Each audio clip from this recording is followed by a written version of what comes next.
السلام علیکم dear students, you are welcome back to my YouTube channel. آج کے اس ویڈیو میں ہم کلاس 7 کی ایک پوئم پڑھیں گے جس کا نام ہے the shade. This poem is written by Frank Flynn. یہ پوئم ایک چھوٹے بچے کے نظریے یا سوچ کے حساب سے لکھی گئی ہے کہ وہ کس طرح اس شیڈ کے بارے میں سوچتا ہے۔ حالانکہ وہ بچہ بہت ہی کیوریس ہے، بہت ہی شوقین ہے، خواہش رکھتا ہے کہ وہ اس شیڈ میں جائے، لیکن ساتھ ہی ساتھ وہ ڈر بھی رہا ہے کیونکہ ابھی اس کی عمر چھوٹی ہے، لہذا وہ ڈر رہا ہے اس شیڈ میں جانے سے۔ جیسا کہ اس پوئم کا جو ٹائٹل ہے دا شیڈ۔ شیڈ یوزولی ہر ایک گھر میں ہوتا ہے۔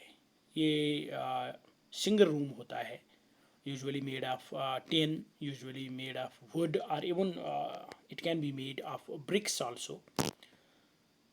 اس میں ہم ایسے چیزیں رکھتے ہیں جو بہت ہی کم استعمال ہوتی ہے، یا کوئی سٹور کے طور پر بھی اس کو استعمال کرتا ہے، یا کوئی گاڑی رکھتا ہے، کوئی اپنی گائے رکھتا ہے، یا اور کوئی چیز اس میں رکھا جاتا ہے۔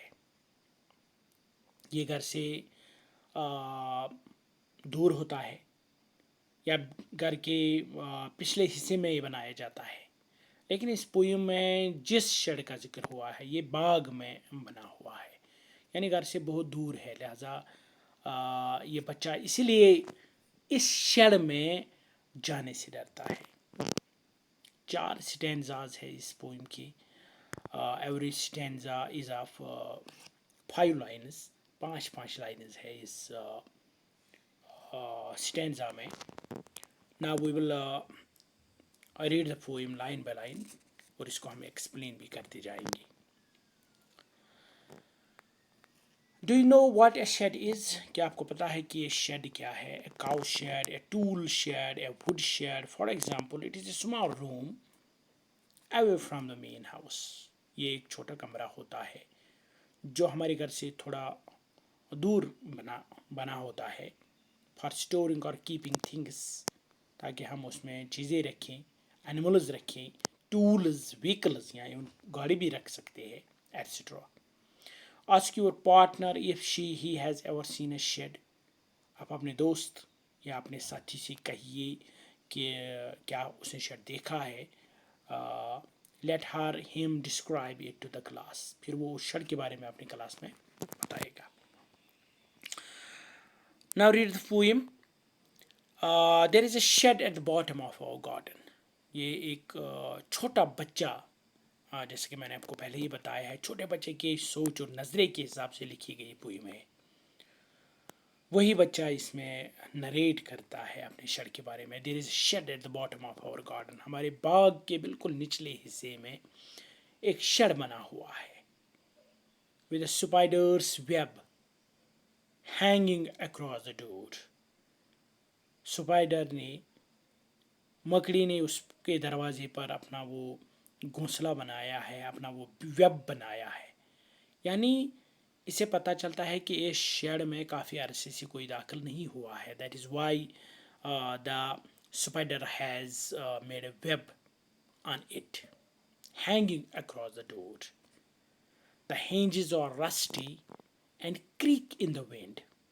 ہنج جو لوہے کا بنا ہوا ہوتا ہے، دروازے میں 2-3 لگتے ہیں جس کو ہم قبضہ کہتے ہیں، جس سے دروازہ بڑی آسانی سے ادھر ادھر مڑتا ہے، انہی کو ہم ہنجز کہتے ہیں۔ The hinges are rusty۔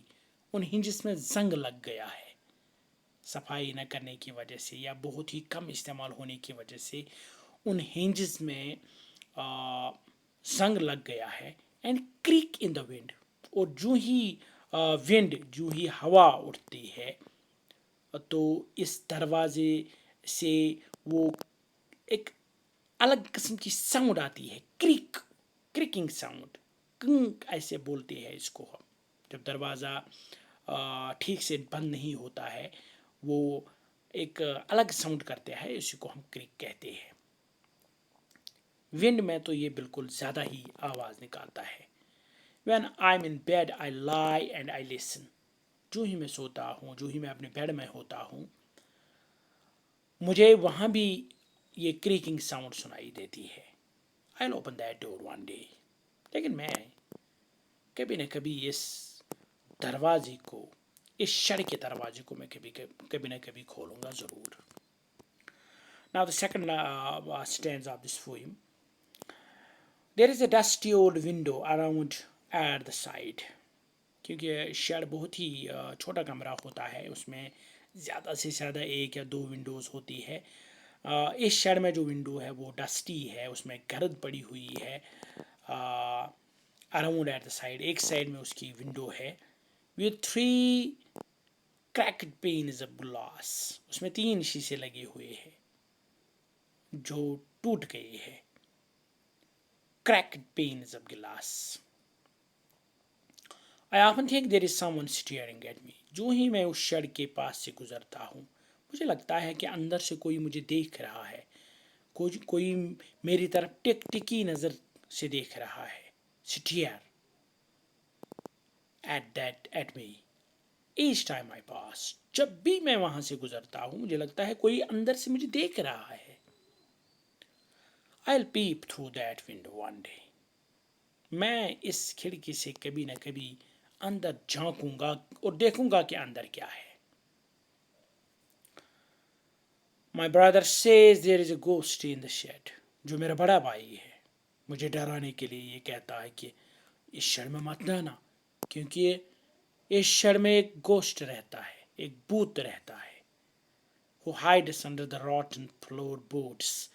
جو فلور بورڈس، جو ووڈن بورڈس ہوتے ہیں جن سے فلور بنایا جاتا ہے، اسی کے نیچے وہ چھپا ہے، حالانکہ وہ فلور بورڈز بھی اب سڑ چکے ہیں، ختم ہو چکے ہیں، خراب ہو چکے ہیں۔ Who hides under the rotten floorboards. And if I ever dare to set foot inside. اگر میری ہمت کبھی ہوئی، اگر میں کبھی اندر گیا بھی، he'll jump out and chop off my head. وہ وہاں سے آئے گا، وہ وہاں سے نکلے گا اور میرا سر کاٹ دے گا۔ یہ بڑا بھائی مجھ سے کہتا ہے وہ چھوٹے بھائی سے۔ But I will take a peek one day. لیکن میں نے فیصلہ کیا ہے کہ میں ضرور کبھی نہ کبھی اس شڑ کے اندر جاؤں گا۔ Peep means to look at something quickly and secretly. Now the last stanza.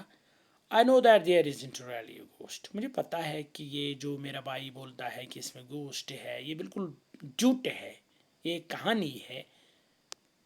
کیوں؟ My brother tells lies to keep the shed for his den. کیونکہ میرا بھائی اکثر اس شیڈ میں جاتا ہے اور وہ اس شیڈ کو استعمال کرتا ہے for his den. Den here means a secret place for illegal activities, for keeping illegal things, for keeping those things which we do not share with others. ایسے چیزیں رکھتا ہے میرا بھائی وہاں جو وہ باقیوں سے شیئر نہیں کرنا چاہتا ہے، مجھ سے بھی نہیں شیئر کرنا چاہتا ہے۔ اس نے اس شیڈ کو انہی چیزوں، انہی ایکٹیویٹیز کے لیے رکھا ہے جو وہ الگ کرتا ہے، باقیوں سے چھپ کر کرتا ہے۔ Den. There isn't anyone staring or making strange noises. وہاں اس شڑ میں کوئی ہے، کوئی مجھے دیکھ نہیں رہا ہے، کوئی ساؤنڈ نہیں وہاں کر رہا ہے۔ And spider has been gone from his web. اب تو بالکل وہ سپائڈر کا جو وہ گھونسلہ تھا، سپائڈر کا جو ویب تھا، وہ بھی اب غائب ہو چکا ہے۔ That means کوئی اندر آتا جاتا ہے۔ And the spider has been gone from his web since I don't know when. مجھے پتہ ہی نہیں ہے کب یہ سپائڈر کا جو ویب ہے وہ کب غائب ہو گیا ہے وہاں سے۔ I will go into that shed one day soon.